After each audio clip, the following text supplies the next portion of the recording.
If you've been working out for a while, but your body isn't changing, we need to break down what's happening. First things first, muscle growth and fat loss are slow, but they're not that slow. If you're not seeing results, you have to start addressing what you're actually doing. And for most clients that I work with, it's either their food or their workouts. With our food, we need to track everything.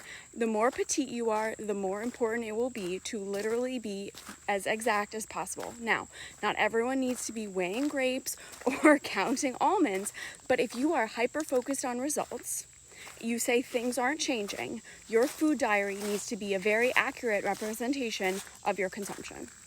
This doesn't mean you can't enjoy birthday cake or your favorite latte or things like that, but make sure that your food diary truly is accurate so then you can actually say definitively what is and isn't working.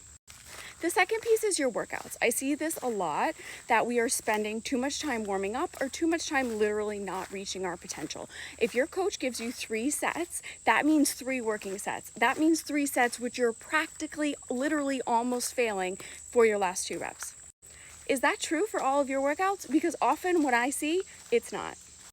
And the last piece here are your steps. How many steps a day are you taking? Are you consistently taking the same amount? Because if there is no consistency, that's an area for improvement. I lied, there is one more piece, your cardio.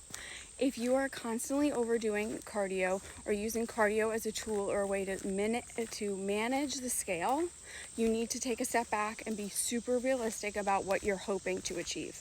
If you're looking for muscle growth and you're spending 45 minutes a day on a cardio machine that isn't a flat treadmill, you might have a problem. And even if you're looking for fat loss, that might be too much. We have to look at cardio and really be super honest about if we're using the smallest possible minimum dose. That is how we create sustainable, realistic results that can be duplicated over time.